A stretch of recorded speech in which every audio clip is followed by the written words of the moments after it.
Nous allons parler des femmes dans la résistance en nous appuyant sur une émission de France Culture qui est de la semaine dernière, fin de semaine dernière, que je trouvais intéressante et je me suis dit que c'était un bon support pour parler de ce sujet qui est lui-même très intéressant. La résistance est également un sujet qui est intéressant parce que c'est quand même une part importante de notre histoire. Un moment où des personnes qui parfois étaient des personnes ordinaires à la base, qui n'étaient pas, parce que souvent dans l'histoire, les personnes qui ont pu se démarquer avaient souvent dans leur famille un héritage qui leur permettait de se démarquer, une hérédité. Là, c'est vrai c'est le moment où des personnes ont fait des choix, ont pu être héroïques, donc c'est quelque chose d'important. Et les femmes de la résistance, parce que là aussi les femmes dans l'histoire souvent ont été effacées, on leur a déjà rarement permis d'être au premier plan, et souvent même quand elles ont eu des rôles importants, elles ont été un peu mises de côté dans les mémoires. Donc c'est vrai aussi de rappeler cette importance du rôle héroïque des femmes. En plus, dans la résistance, où on voit quelque chose d'un combat, c'est toujours quelque chose où on voit plus facilement les hommes le faire, alors que en réalité non. Donc là aussi, je trouve c'est important de mettre en avant cela. Du coup, l'émission de France Culture, c'est Compagnons féminins, donc c'est sur les compagnons de la résistance, les compagnons de la résistance qui sont des femmes. Compagnons de la résistance, c'est un ordre qui était réservé qu'à vraiment un nombre assez restreint de résistants, un ordre qui a été mis en place par le général de Gaulle. Dominique Missika, bonjour. Bonjour Xavier. Les chiffres font toujours réfléchir. 1038 compagnons de la libération, dont seulement 6 femmes. C'est toujours impressionnant de le dire. Oui, il y a plein d'explications, bien sûr, pour ce nombre absolument minuscule de nombre de femmes décorées. Bien sûr, il y a beaucoup d'explications, mais au-delà des réactions des uns ou des autres ou des explications, moi, ce qui me frappe, c'est que ces 6 femmes, même ces 6 femmes, sont peu connues. C'est-à-dire que quand vous les citez, eh bien, oui, il y a des avenues Berthier-Albrecht, il y a des collèges Berthier-Albrecht, mais qui sait encore qui était Marie Aquin, Laure Diebold. Donc, c'est une double condamnation au silence, à l'oublié, à l'effacement. Et c'est ça qui me frappe toujours quand on parle de ces 6 femmes. Non seulement elles ne sont que 6, mais en plus, on les connaît mal. Et puis, au moment de réfléchir sur la place des femmes dans la résistance et dans la libération, nous évoquons ces femmes compagnons, mais il y a énormément de femmes résistantes dont le nom est beaucoup plus connu. Christine Lévis-Touzé, bonjour. Bonjour. Vous êtes historienne. Bonjour. Vous avez été directrice du musée du Général Leclerc et de la Libération de Paris. Et justement, dans cette réflexion... Du musée Jean Moulin. Et du musée Jean Moulin, effectivement. Et actuellement, je préside le conseil scientifique du musée de l'Ordre de la Libération. Et justement, c'est peut-être le musée qui vous appelle. En tout cas, ce n'est pas moi. Non, mais dans cette réflexion sur le nombre de femmes par rapport au nombre d'hommes, nous le voyons pour les compagnons de la Libération, 1038, seulement 6 femmes. Mais au-delà de cet ordre, il y a énormément de femmes. Nous pouvons citer Lucie Aubrac. Il y a tant et tant de noms à citer de femmes qui ont été résistantes. Tout à fait. Et je voudrais ajouter ceci, c'est que à l'ordre de la Libération, il y a aussi les dossiers des médaillés de la Résistance.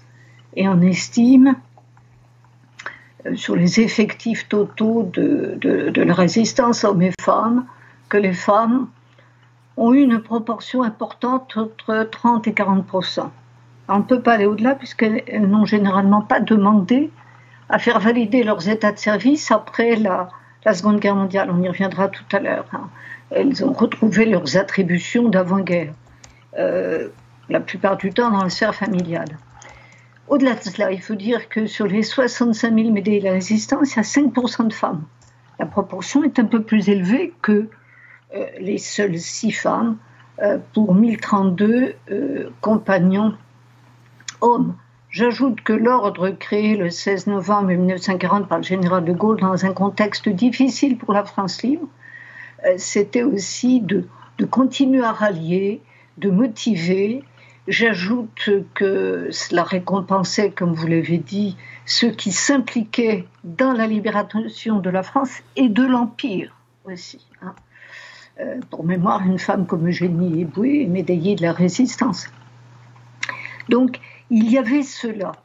J'ajoute que peu de femmes compagnons, eh bien parce que peu ont été proposées, et donc fatalement peu admise. Oui, fatalement peu. Il fallait que leur chef de réseau, leur chef immédiat, en référant au Conseil de la Libération qui fonctionne. Oui, pour être compagnon de la résistance, souvent il fallait que le responsable d'unité de résistance ou d'unité de la France libre fasse une demande aux autorités responsables aux autorités de la France libre et au général de Gaulle, parce que c'est lui qui a été vraiment la mainmise dessus, d'un comportement méritant dans leurs unités, de personnes de leur unité, et demande que cette personne soit récompensée. Et ensuite, il y avait des démarches de validation de cette demande pour que ça soit validé. Et du coup, si ton commandant d'unité ne cherche pas à avoir des personnes décorées, il ne va pas avoir le réflexe de demander. Et donc, il y a une part un peu d'aléatoire aussi dedans. Et il suffit que les commandants d'unité de résistance aient tendance à moins proposer des femmes, et immédiatement, ça fait baisser leur nombre.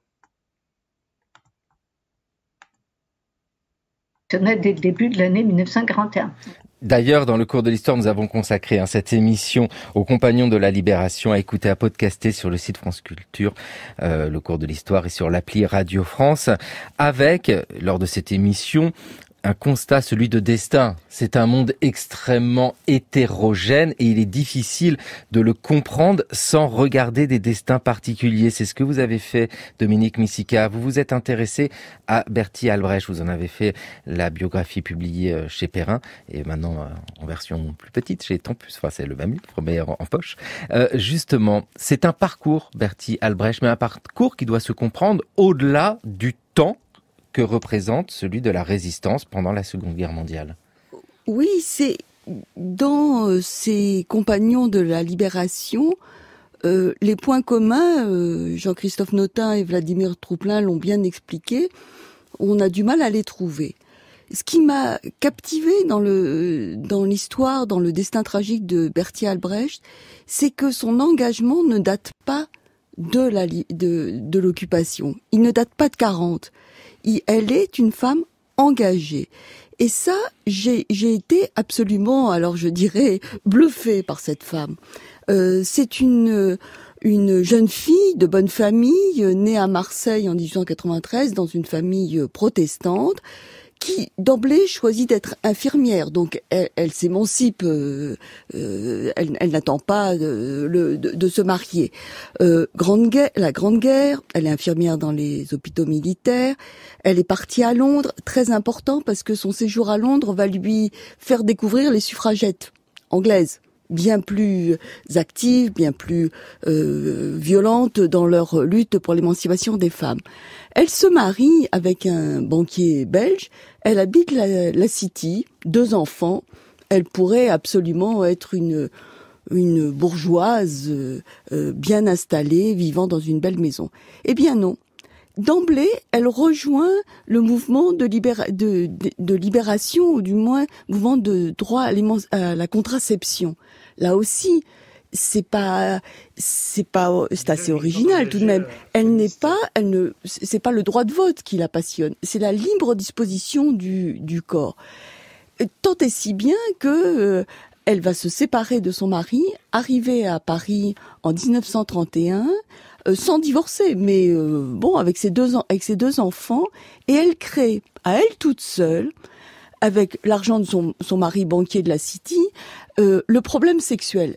Il faut quand même une sacrée dose d'audace pour en 32-33 créer cette revue qui prône la libre contraception. Enfin, je veux dire, c'est quand même assez plus qu'audacieux.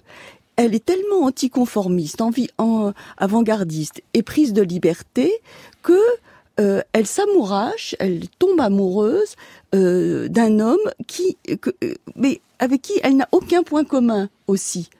C'est cette rencontre avec Henri Freinet est absolument digne d'un roman d'amour.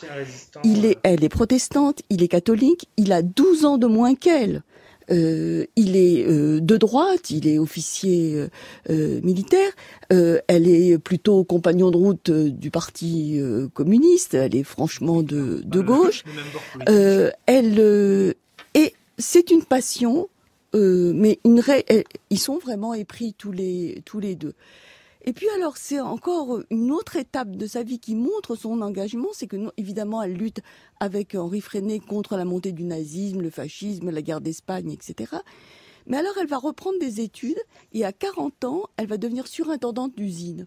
Moi, je trouve ça absolument épatant. C'est la preuve que elle va jusqu'au bout de son engagement, ce qu'on retrouvera plus tard. Une sacrée personnalité, Bertie Albrecht. Et puis, il faudrait la décrire. Ben, ça tombe bien. Nous avons son portrait parlé par sa fille, Mireille. Elle avait une énorme personnalité.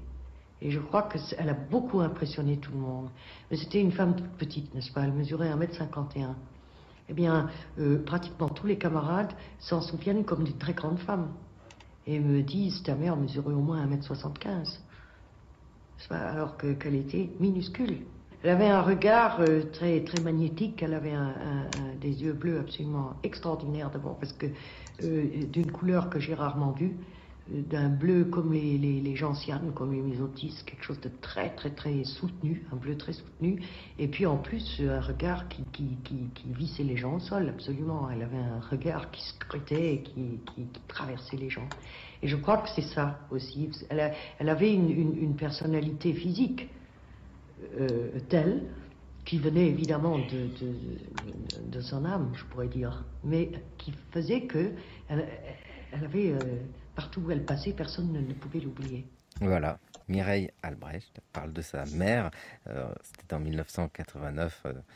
Au moment d'évoquer ses souvenirs, il y a comme une émotion qui dépasse en fait ce que l'on connaît souvent de la résistance, qui est toujours impalpable d'ailleurs pour l'historienne que vous êtes, c'est la personnalité. Il y a un sacré caractère derrière Bertie Albrecht. Oui, elle est fondamentalement une femme éprise de liberté, éprise de justice, d'égalité pour les femmes, de justice sociale. Et son combat, le fait de devenir surintendante d'usine, c'est quand même pas banal. Elle va faire un de ses premiers postes va être aux Galeries Lafayette, où elle va faire un rapport de stage pour décrire la condition des employés des Galeries Lafayette, décrivant les mauvaises, le réfectoire mal chauffé, la nourriture infecte, les horaires impossibles. C'est aussi cette fibre sociale qu'elle a, tout en venant d'un milieu sur plein de sujets. Extrêmement aisé. Le fait de rejeter tout ce que l'époque lui demande d'être. Et ça, c'est une force intérieure. Et je crois que Mireille Albrecht le montre très bien. Il y a une force intérieure en elle, une flamme. Et je crois que c'est aussi ça qui en fera une héroïne de la résistance. Parce que tous ceux qui l'ont connue, toutes celles et tous ceux qui l'ont connue, ont été frappés par sa puissance de réunir autour d'elle, de se battre jusqu'au bout. Elle-même ira jusqu'au sacrifice de sa vie. Et c'est pas seulement la résistance qui révèle le personnage, c'est qu'elle l'a toujours été comme ça. Elle a 47 ans en 1940. 47 ans, ce n'est pas un âge pour entrer en résistance. Nous imaginons souvent les résistants jeunes qui partent, mais non. 47 ans, c'est un choix de vie, mais qui est osé, parce qu'il y a une vie construite, il y a des enfants. Oui, mais il y a ce refus. Juste pour voir, alors, Laure Diebold avait donc 25 ans au début quand elle s'est engagée, donc il était jeune. Par contre, Denise Cernot, par exemple, notre résistance française, on a parlé, elle avait 35 ans. Donc elle aussi moins âgée que Albrecht, que Bertie Albrecht, mais voilà quand même. Et par contre, Annick Pizzigo, dont on avait aussi parlé, par contre, elle était vachement jeune. Elle est née en 1924. Elle s'est engagée en 1943 à 19 ans, donc elle, par contre, c'était vraiment quelqu'un de jeune et qui est mort à 21 ans, quoi. Mort après avoir été en prison et en camp de travaux forcés. Donc elle vraiment, elle a eu la tuberculose, elle a été vraiment complète. Enfin, elle est pas morte au camp, mais c'est vraiment le camp qui l'a tuée, quoi. sans aucun doute. De l'occupation, ce sursaut qu'il a fait d'emblée dès juin 40 de refuser l'occupation de son pays. Elle est repliée à Vierzon avec son usine Fulmen qu'elle a suivie, et d'emblée elle fait passer dans des cercueils ou dans des voitures des évadés et des soldats qui fuient l'avancée des Allemands. Donc ça n'est pas réfléchi, c'est une patriote qui défend la liberté jusqu'au bout. Et moi, je trouve que son engagement montre que elle n'attend personne. Et ça aussi, parce que souvent on l'a montrée et on l'a décrite comme étant la collaboratrice d'Henri Freinet, l'assistante, la secrétaire, proche d'Henri Freinet. Non, c'est elle qui est le mentor d'Henri Freinet. C'est elle qui prend la décision dès juin 40, qui n'attend rien de Vichy et de Pétain, à la différence d'Henri Freinet. Oui, bah ça pareil. C'est quand une femme est engagée, souvent on met son engagement derrière celui d'un homme. On dit voilà, elle a suivi un homme, et on met rarement son engagement en avant pour son propre engagement. Et ça, c'est quand même quelque chose qui est qui est fréquent et qui invisibilise en fait un peu le rôle des femmes. Alors que oui, Henri Freinet, au début, il était plus favorable au régime de Vichy que n'était Bertolt Brecht, parce que c'était un homme de droite conservateur catholique. Donc, il y avait dans les idées que mettait en avant le régime de Vichy, au-delà de la collaboration, l'aspect collaboration, il n'y a pas de doute qu'il était contre, mais d'autres aspects de sa ligne politique, l'aspect de retour à la révolution nationale et l'idée de retourner à des valeurs françaises, enfin les valeurs supposées de la France, ça c'était quelque chose qui pouvait lui parler. Alors qu'évidemment pour Bertolt Brecht, c'était évidemment quelque chose qui de base ne lui parlait pas et même auquel elle était opposée de base. Donc c'est forcément plus facile pour elle d'être contre ce genre d'idées. Donc c'est quand même un sacré tempérament et une lucidité politique. Christine Lévy-Stouzet aime souvent rappeler que les femmes n'ont pas le droit de vote à l'époque. Donc la politique, a priori, leur est interdite, ou en tout cas étrangère. Et il y a cette décision, ce mot fort de décision, justement, Christine Lévy-Stouzet. Je ne peux pas vous demander pourquoi les femmes entrent en résistance, comme les hommes d'ailleurs, tellement il y a de possibilités. Vous avez publié les actes d'un colloque « Les femmes dans la résistance en France » et puis plus récemment avec Dominique Veillon-Jean Moulin, artiste préfère résistant chez Talendier. Justement, pourquoi cette complexité de destin? Comment l'aborder? Il y a autant de voix possibles que de personnes dans le choix de la résistance pour toutes ces femmes. C'est exact. Et pour faire suite aux propos de Dominique Messica, Émilienne Moreau-Évrard, femme compagnon de Libération, et qui a 15 ans lors de la Première Guerre mondiale, et qui a un parcours, je dirais, militant et assez identique à Bertolt Brecht, qui est orpheline de père, elle se destine à être institutrice, et immédiatement à Los-les-Lens, elle renseigne les troupes écossaises. Elle fait le coup de main aussi contre des forces allemandes, au point qu'on lui remet la croix de guerre. Elle est honorée par Foch, ce qui n'est pas rien. Elle devient une héroïne sous le nom de héroïne de l'os. Elle publie ses mémoires dans le Parisien. Elle est à Paris pour la fin de la Seconde Guerre mondiale. Et alors elle reprend sa vie d'institutrice, chargée de famille et militante socialiste. Et son patriotisme est chevillé au corps dans cette région du Nord, souvent théâtre des opérations.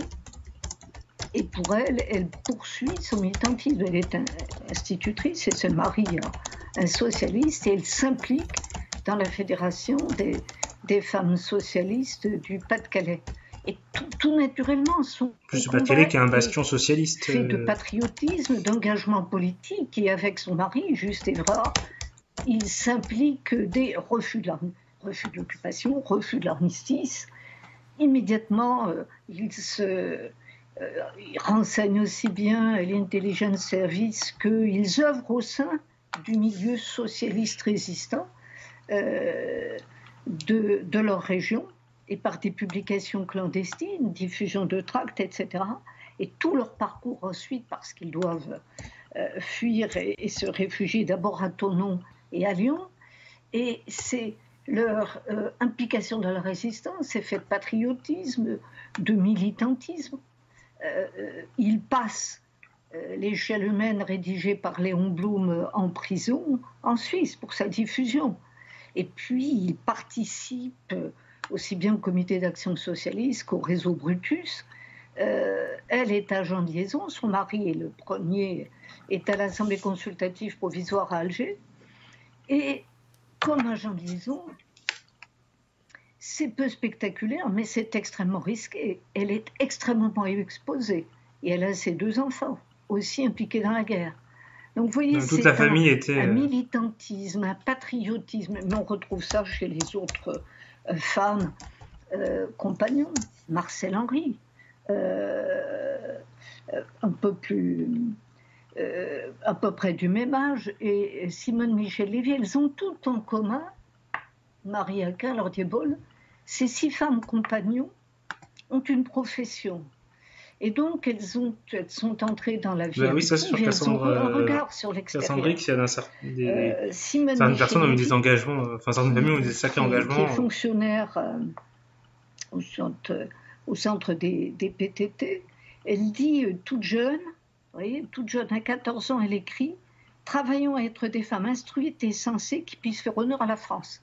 Il y a le patriotisme chevillé au corps, il y a l'amour de la France, et ne pas concéder. Elle entend l'appel du 18 juin du général de Gaulle, elle décide de faire quelque chose, et au poste où elle est, au PTT, eh bien, elle est cofondatrice du réseau PTT, état-major PTT. Marcel Henry, née à Angers, l'autre était jurassienne. Elle a un bon cursus universitaire, licence d'histoire-géographie, puis au moment de la guerre, et au moment de son arrestation, elle allait être nommée sous-directeur au ministère du Travail. Les femmes, à l'époque, à de telles responsabilités, n'étaient pas pléthores. C'est clair. Elle était responsable d'un service de l'hygiène et de la sécurité des travailleurs. Et c'est dans son lieu de travail qu'elle noue, et par les liens d'avant-guerre aussi, avec leur révérend père Riquet. Elle allait suivre les conférences de l'ANEC, où elle a rencontré un certain nombre de personnalités qu'elle retrouve dans la résistance. Eh bien, des femmes instruites, nous l'entendons, et ça c'est un point commun, un engagement antérieur à la guerre, antérieure à l'occupation, mais des voies absolument différentes pour conduire ces femmes dans la résistance. Je savais déjà par le patron qu'elle était une femme remarquable, mais elle m'étonne tout de même. Elle est faite pour commander autant que pour servir. Elle est douée de volonté, de méthode et de patience. Et votre mari? Il est au courant de vos activités? Absolument pas. Ma fille non plus. C'est elle. Elle a 17 ans. Gardez pas ça sur vous. Mais oui, c'est clair. Vous avez raison, je vais m'en séparer. Faut pas avoir d'éléments liés avec la famille, parce que c'est le coup de... Si tu te fais capturer avec ça, nous allons nous occuper de Félix. La famille est mal barrée. Voilà. Je sais que Félix n'a pas de comprimé de cyanure sur lui. Je n'ai pas peur qu'il parle, non, c'est pas ça. Mais il n'a sûrement aucun moyen de se soustraire à la torture. La Gestapo ne vous laisse ni la possibilité ni le temps de vous suicider. Enfin, même si certains y arrivent, il faut lui épargner les souffrances qui risquent de s'éterniser des jours, des semaines, qui sait. J'y ai pensé. Il n'y a pas plusieurs solutions. Vous en avez trouvé une? Oui, il faut pénétrer à l'intérieur de la Gestapo et en sortir avec Félix. Simone Signoret est résistante avec Lino Ventura dans l'Armée des Ombres de Jean-Pierre Melville en 1969. Dominique Missika, ici nous avons un personnage de résistante de fiction, bien sûr, avec, il faut le rappeler sans cesse, un engagement qui peut conduire à la mort et à la mort dans d'atroces souffrances. Bertie Albrecht sait qu'elle risque la mort. D'ailleurs, quand elle a été arrêtée à deux reprises qu'elle s'est évadée de l'asile où elle avait été internée pour avoir simulé la folie, mais c'était ce qui allait lui permettre de s'en échapper. Elle aurait dû partir à Londres. Elle était brûlée, comme on dit. Elle refuse de partir à Londres. Elle sait parfaitement que le risque, c'est l'arrestation, la torture, il faut que ça allait arrêter l'émission. Elle le sait, d'ailleurs, elle écrit à son mari « Je n'ai pas peur de la... » Non, attends. Je n'ai pas peur de la mort. Oui, si, c'est bon. Du coup, il disait oui, le fait de faire semblant d'être fou pour être mis en asile plutôt que d'être prisonnier de l'occupant allemand ou de régime de Vichy, c'était une méthode qui a été utilisée par plusieurs résistants. Il y a plusieurs cas de résistants comme ça qui ont réussi à se faire interner en asile plutôt que d'être fait prisonnier. J'en ai vu un exemple il n'y a pas si longtemps. Est-ce que je vais me retrouver l'identité de l'individu Alors, on va essayer de retrouver son identité, mais je garantis pas que je la retrouve tout de suite parce que je l'avais vu un cas comme ça, mais il faut que je retrouve.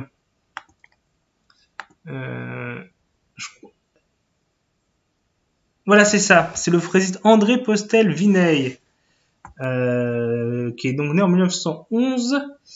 Qui a été donc un résistant français, qui était à la base un spécialiste de droit, et qui, bon, lui, par contre, il a survécu à la guerre et il est mort en 2007 à 95 ans. Donc, lui, il s'en est plutôt bien sorti d'un point de vue santé. Mais ouais, il a été arrêté à la Gestapo suite à la trahison d'un membre de la résistance. Il va être emprisonné. Il aura tenté de se suicider. Il va échouer malgré de blessures assez, et il va réussir par la suite à simuler la folie et du coup à se trouver en asile, d'où il va réussir à s'échapper plus facilement par exemple que s'il avait toujours été prisonnier de la Gestapo. La Gestapo était sûrement bien meilleure pour surveiller ses prisonniers qu'un asile. Un asile, bon, souvent voilà, enfin vu que tu penses que les personnes que tu gardes sont fous. Tu ne surveilles pas avec autant d'attention que si c'est des gens dont tu sais qu'ils vont s'échapper. Alors, je vais vous mettre, voilà, chercher juste une photo de lui pour le mettre. Attendez. Je vais vous le mettre maintenant juste. Voilà. Attendez, je passe hors écran le temps de faire la recherche de sa photo. Voilà. Je n'avais pas préparé l'onglet de recherche avant. Voilà. Je remets la page de Windows Capture et on peut... Voilà. Donc là, vous voyez, c'est des différentes photos d'André Postel Vinay. Donc voilà. Donc on voit que l'exemple de Simule la folie est un exemple qu'on trouve chez plusieurs résistants et c'était finalement peut-être un plutôt bon plan.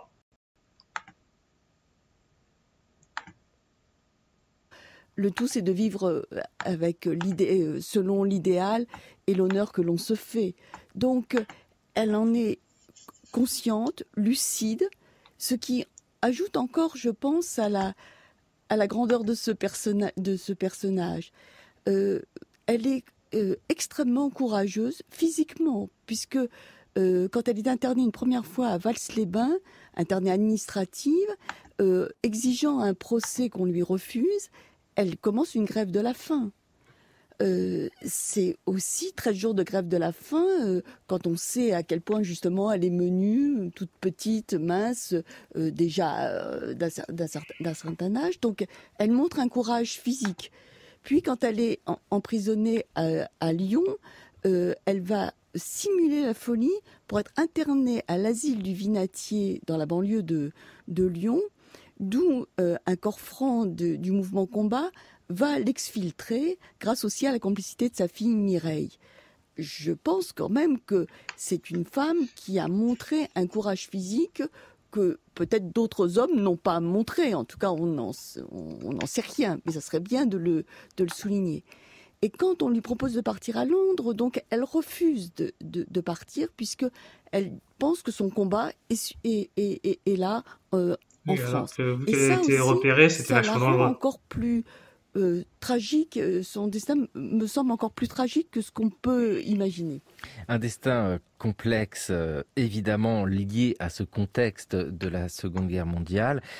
Dominique Missika, Bertie Albrecht, vous nous le dites très bien, plusieurs fois risque le pire, elle arrive à s'en sortir. Est-ce que l'on peut préciser quels sont ses rôles dans la résistance? Que fait-elle? Oui, alors elle est donc dès juin 40, elle refuse l'occupation de son pays et elle comprend d'emblée que ce qu'il faut, c'est lutter contre la propagande que Vichy ne cesse d'asséner aux Français. Elle va à Vichy, puis à Lyon, permettre la diffusion, confectionner un tract, un journal clandestin qui s'appelle Les Petites Ailes, avec Henri Freinet qui la rejoint après s'être évadé de son camp de prisonniers de guerre. Et de ce mouvement Petites Ailes et de ce journal clandestin Petites Ailes transformé en liberté, qui va grossir, va donner naissance au printemps 42, au mouvement Combat. Donc ce mouvement qui est un des principaux mouvements de la zone sud est le mouvement Combat, qui doit sa naissance conjointement à Bertie Albrecht et Henri Freinet. Et là, elle joue un rôle primordial, non seulement parce qu'elle va recruter autour d'elle des hommes et des femmes pour s'adjoindre des forces, et puis aussi elle va créer ce qui est une première. C'est pour ça qu'elle est toujours à l'avant de la scène. C'est qu'elle va créer un service social. Elle a l'idée que les familles des prisonniers enfermés dans les geôles de Vichy ou les geôles allemandes souffrent d'isolement, de ne pas pouvoir communiquer avec les siens, que les familles des prisonniers n'ont plus de ressources et qu'il va falloir venir en aide. Et elle met sur pied le premier service social, ce qui est dans la droite ligne de son métier d'assistante sociale et de surintendante d'usine. Donc, elle est à la fois la fondatrice du mouvement Combat avec Henri Freinet, elle est sergent recruteur, elle est mentor, et en effet, peut-être par sa puissance personnelle, son charisme, elle permet au mouvement Combat de grossir autour d'elle. Un mouvement qui regroupe les partisans. C'est un acte de résistance. Anna Marly, qui est aussi elle qui a écrit, Anna Marly qui a fait le chant des partisans, enfin la mélodie. Dominique Missika, c'est ça, la mélodie. Nous entendons ici une forme de résistance, la chanson. Anna Marly, oui, elle a fait donc la mélodie du chant des partisans, composée en 1941. C'est une musicienne et compositrice qui a vécu entre 1917 et 2006, donc qui a composé plusieurs chants, elle a mis ses talents musicaux au service de la lutte, donc elle a fait des chants, des mélodies pour la résistance, écrit des chansons. Elle se produisait également pour les forces françaises libres. Alors à la base, elle s'était engagée comme cantinière, mais donc par la suite, c'est ses talents musicaux qui ont été mis en avant. Par contre, c'est pas elle qui a fait les paroles du chant des partisans, ça c'est Joseph Kessel et son neveu Maurice Druon, Maurice Druon, pas Duron, Maurice Druon, qui étaient tous les deux aussi en exil à Londres, et qui vont écrire ensemble du coup dans un hôtel où il y avait pas mal de Français exilés. Ils vont écrire les paroles du coup sur la mélodie d'Anna Marly.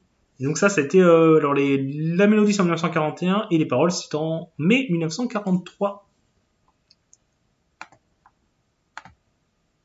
Vous nous avez expliqué que Bertie Albrecht avait alors plein de formes de résistance par le combat, par le recrutement et puis par son action sociale. Vous travaillez sur ces résistantes, mais en historienne, il y a toujours cette complexité, des voix différentes, par le choix, des actions différentes. C'est très dur de traiter cet ensemble qui n'est pas un ensemble en fait. Ce sont plus des destins, mais qui vont de pair.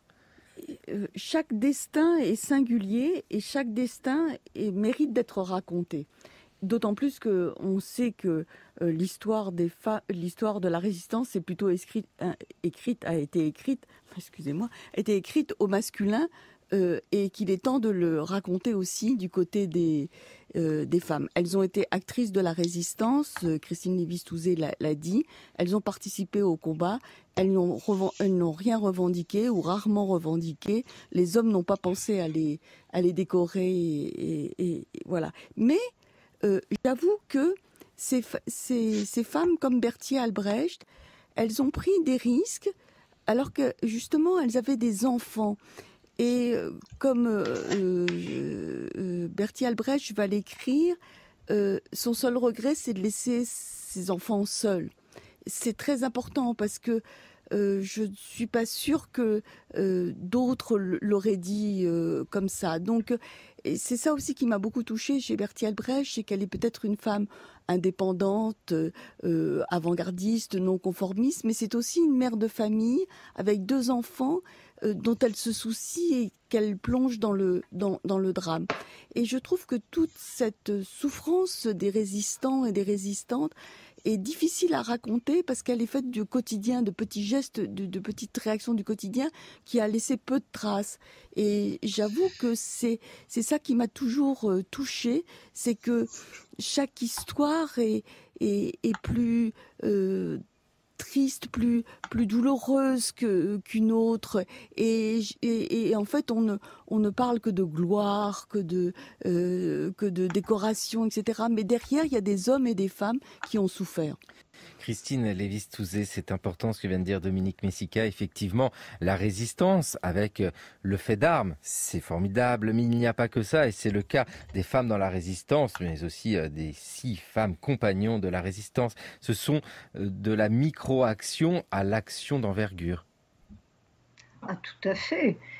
Ce qui me frappe, moi, et je reviendrai sur le destin à part de Marie Arquin, archéologue et française libre, puisque c'est la seule des 6 femmes compagnons, c'est que Laure Diebold, dont on a peu parlé, qui a été à la délégation générale auprès de Jean Moulin, alsacienne, jeune femme, née à Erstein, sténodactylo, bilingue, elle parle l'allemand, entre en résistance pour les filières d'évasion, comme Marcel Lévy, comme Marcel Henry, et Simone Michel Lévy, Émilienne Moreau-Évrard.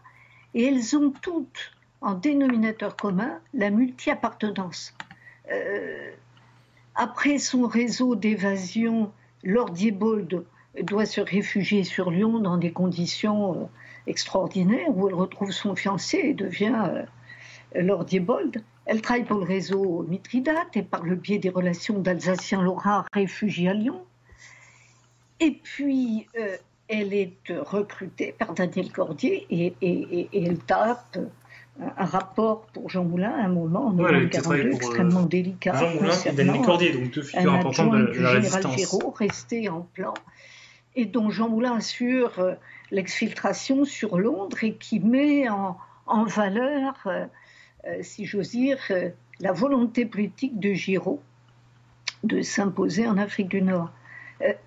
Ces femmes, Marcel Henry, c'est pareil, filière d'évasion. Elle aide les aviateurs, elle intègre aussi, et elle, au fond, elle est le répondant de Berthier Albrecht en zone nord, puisque par les mêmes liens de relations, elle est en liaison avec Jeanne Sivadon et elle assure la diffusion du journal Combat et de la vie de combat, comme elle intervient aussi auprès d'un réseau d'évasion. Simone Michel Lévy, c'est pareil, état-major PTT, elle est adjointe au secteur de radio, elle travaille pour la confrérie Notre-Dame, où par ses fonctions techniques, elle joue un rôle essentiel, et elle travaille également pour un autre mouvement, organisation civile et militaire. Des destins de femmes dans la résistance. Ces 6 femmes compagnons de la résistance, avec toujours, mais nous le savons bien, cette place masculine, tant par l'écriture de l'histoire pendant longtemps et par le regard porté sur l'action des hommes. Pour Berthier Albrecht, c'est Henri Freinet qui est cette association à la fois magnifique et puis à la place d'Henri Freinet est celle qui fait de l'ombre un petit peu à Berthier Albrecht dans la mémoire de Dominique Messica. Oui, en même temps, Henri Freinet s'est battue pour sa mémoire, puisque parmi les 15 dépouilles de Français résistants inhumés au Mont Valérien, tirés au sort, il y a Bertolt Albrecht. On se doute que le tirage au sort a été un peu... il va se battre pour sa mémoire, mais c'est très difficile de comprendre que l'histoire retient de Bertolt Albrecht que c'est une héroïne décapitée à Fresnes. Or, jusqu'en 2004, les plaques, les timbres, toutes les notices biographiques précisent qu'elle a été décapitée à Fresnes, comme si l'héroïne devait avoir une mort particulièrement tragique. Or, elle n'a pas été décapitée. C'est en 2004 que Mireille Albrecht, trouvant les archives de la prison de Fresnes, va établir le fait qu'elle s'est suicidée. Mais la légende de sa mort dit aussi beaucoup ça fait partie des légendes de l'histoire. La place qu'elle occupe dans la mémoire. C'est-à-dire que dès l'annonce de son exécution, Aragon écrit un merveilleux texte sur elle, parlant tout de suite de son sacrifice. Et je crois que cette légende de sa mort décapitée a fait d'elle l'héroïne gaulliste face à l'héroïne communiste Danielle Casanova dès le lendemain de la guerre. Mais elle fige son image. Ça, c'était Or, elle s'est les suicidée conflits quand de elle est mémoire arrêtée entre gaullistes et communistes pour 1943 dans un guet-apens pour apparaître qui le était combat de la résistance, et donc tendu d'avoir à des héros Henri chacun Fresnay. de leur côté. Elle est transférée à Lyon, torturée, puis à Fresnes, où elle se pend 3 jours après, à minuit 15, dans sa cellule. Je crois que le fait qu'on ait pendant tant d'années parlé de son exécution, de fait d'avoir été guillotiné, montre à quel point on a besoin de faire encore plus tragique que n'est son destin. Alors que déjà d'avoir dû se suicider pour échapper aux tortures et risquer de ne pas ce qu'elle parlait, c'est déjà quand même vachement tragique. À la prison de Fresnes. Décapité, c'est vrai que ça fait impressionnant. La même année, Henri Fresnay sur la BBC. C'est d'une grande amie et d'une grande Française que je vais vous parler. D'une femme dont la vie et la mort resteront comme l'un des plus beaux exemples de la résistance française. Je ne peux dire tout ce que la France lui doit, car si elle est morte, la résistance est encore vivante. Elle savait que sa présence à mes côtés équivalait pour elle à une condamnation à mort. Le 25 mai, elle fut arrêtée par la Gestapo, transférée à la prison Montluc de Lyon, puis à Fresnes. Que dut-elle subir dans les jours qui suivirent? Nous ne le saurons jamais.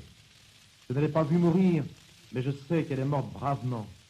Je sais qu'elle n'aura ni parlé, ni faibli, et que c'est à la France qu'elle aura souri par-dessus les gueules hideuses des fusils allemands. Telle est dans sa simplicité et sa grandeur la vie et la mort de Madame Albrecht. Henri Fresnay qui dit quelques mots à la BBC sur Bertolt Albrecht. Pourtant, Bertolt Albrecht est plus que ça pour lui. Nous avons, grâce à vous, Dominique Misica, ce sous-texte de cette relation intense entre ces deux personnes. Oui, j'aime l'expression ma grande amie. C'est une expression extrêmement datée de l'époque. Il est vraiment ébranlé par cette disparition. Tout le mouvement combat est frappé par cette mort. Et je crois que ça donne une idée aussi de ce qu'elle a représenté pour tous. Il dit quand même, Henri Fresnay, ça m'a toujours frappé, à mes côtés, elle savait ce qu'elle risquait. Mais c'est pas à mes côtés, c'est elle-même risquée. Oui, c'est un engagement personnel, ça nous montre encore une fois un engagement ce n'est pas associé au sien. À ses côtés. Ça m'a toujours... c'est un tout petit détail, un tout petit mot, mais je me suis toujours dit que ça disait que la femme, la résistante, est toujours placée aux côtés. Elle n'est pas la résistante, elle n'est pas la résistance. Et c'est ça que j'essaie depuis toujours de pister. Christine Lévy-Stouzet, c'est aussi un peu votre démarche quand vous faites votre travail d'historienne sur les résistantes, de bien montrer qu'elles ont leur rôle en tant que telles. Peu ont été honorés compagnons, bien sûr, mais leur place reste essentielle dans l'histoire de la résistance. Oui, et puis je voulais dire qu'il y a une inégalité des traitements, comme le disait à juste titre Dominique, parce que parmi ces 6 femmes compagnons, elles n'ont pas une notoriété égale. Et que c'est évidemment Berthy qui... Comme les compagnons de la résistance en soi n'ont pas tous la même notoriété. Berthy est aussi, je voulais ajouter un exemple, puisque le rapport de proposition la faisant compagnon est signé de Charvet, pseudonyme de Henri Freinet. Au-delà de ça, je voulais dire, par exemple, Marie Aquin, archéologue, comme son mari en Afghanistan, qui répond tout de suite à l'appel du général de Gaulle avec Joseph Aquin, et qui, de leur champ de fouilles en Afghanistan, rejoignent la France libre. Et on fait savoir au général de Gaulle tout de suite qu'il rejoignait. Il occupe des postes de responsabilité auprès du général de Gaulle, et Marie Aquin, et c'est pas toujours mis en valeur, il y a eu une exposition récente à l'heure de la Libération sur les époux, où elle contribue à cofonder et à mettre sur pied avec Simone Mathieu le corps des volontaires féminines de la France libre. Elle est très investie et son destin est tragique puisque envoyée en mission en extrême orient en Asie, comme ici Dominici par la France libre, leur bateau est torpillé. Et unis dans la vie, unis dans le métier, le général de Gaulle ne veut pas les séparer. Et c'est lui qui les fait tous deux compagnons le 13 mai 1941. C'est tôt. En même temps, à travers Marie Aquin, il veut honorer toutes les femmes engagées dans ce corps qu'il a contribué à mettre sur pied en novembre 1940. À travers Marie, c'est les autres femmes volontaires françaises libres. Les autres femmes dont j'ai parlé tout à l'heure, Laure Diebold, Marcel Henry, comme Simone Michel Lévy, ont en commun d'avoir été arrêtées, martyrisées, déportées. Une seule est rentrée, puisque Marcel Henry meurt tout de suite après son retour de déportation, et Simone Michel Lévy, dans le commando de Ravensbrück, où elle est à Hollenstein, continue avec 2 camarades à saboter l'outil de guerre dans le camp de concentration et est pendu avec ses camarades à Flossenburg 10 jours avant la libération du camp. Donc, je veux dire, femmes de conviction, femmes qui ont subi leur martyre, mais qui refusent, comme Simone Michel Lévy et Marcel Henry, de se plaindre, de baisser la tête face à leur geôlier, face au mauvais traitement. Et pour la France, et pour la libération. Et pour la libération, et notamment ce combat qui se termine par la mort. Nous parlons de ces 6 femmes compagnons de la libération. Il n'y a qu'Émilienne Moreau-Évrard, cette héroïne de la guerre 14-18, cet agent du réseau Brutus qui survit à la guerre, mais la guerre terminée vient le temps des hommages. Le temps des hommages, au moment où l'on retrouve de nouveau Berthier Albrecht. Les rues de Paris vont perpétuer le souvenir de Pierre Sémard, de Léon Jost, de Berthier Albrecht, de Gabriel Péry, fusillés comme otages par les Allemands au Mont-Valérien.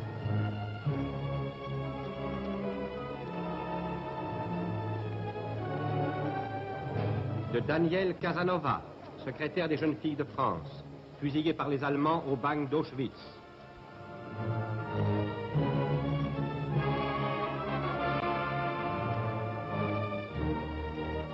De Jean-Pierre Timbaud, secrétaire du syndicat des métaux, fusillé comme otage à Châteaubriand.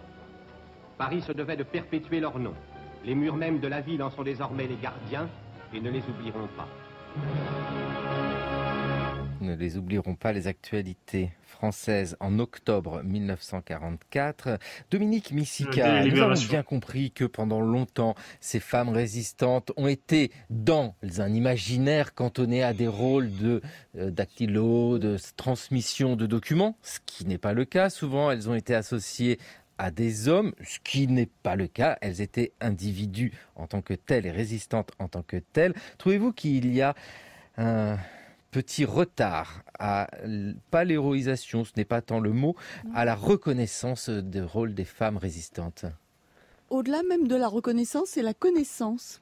Je pense qu'il y a un champ immense de travail pour retrouver les traces de ces actes qui sont parfois ce que Claire Andrieux a appelé la résistance au foyer.